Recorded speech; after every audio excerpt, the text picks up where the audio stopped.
জুলাই জাতীয় সনদ বাস্তবায়ন এবং জাতীয় নির্বাচনের আগে গণভোট সহ ৫ দফা দাবিতে নতুন কর্মসূচি দিয়েছে বাংলাদেশ জামায়াতে ইসলামী, ইসলামী আন্দোলন সহ ৮টি দল। ৩ দিনের কর্মসূচির মধ্যে ফ্যাসিবাদী শক্তির নাশকতা প্রতিরোধ এবং জেলা ও বিভাগীয় পর্যায়ে সমাবেশ রয়েছে। এছাড়া দাবি আদায় না হলে প্রধান উপদেষ্টার কার্যালয়ের সামনে অনির্দিষ্টকালের জন্য অবস্থান কর্মসূচিরও আলটিমেটাম দেয়া হয়েছে। আজ রাজধানীর পল্টনে আল ফালাহ মিলনায়তনে সংবাদ সম্মেলনে কর্মসূচি ঘোষণা করেন বাংলাদেশ জামায়াতে ইসলামীর নায়েবে আমির অধ্যাপক মুজিবুর রহমান। এর আগে দলগুলোর শীর্ষস্থানীয় নেতারা বৈঠক করেন। 16 নভেম্বর রবিবার আন্দোলনরত 8 দলের শীর্ষ নেতাদের বৈঠক সকাল 11টায় অনুষ্ঠিত হবে।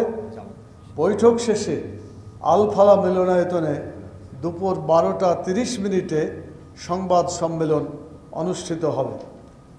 এর পূর্বে জনগণের 5 দফা দাবি মেনে নেওয়া না হলে উক্ত সংবাদ সম্মেলন থেকে প্রধান উপদেষ্টার কার্যালয় যমুনার সামনে অনির্দিষ্টকালের জন্য অবস্থানের কর্মসূচি ঘোষণা করা হবে ইনশাআল্লাহ।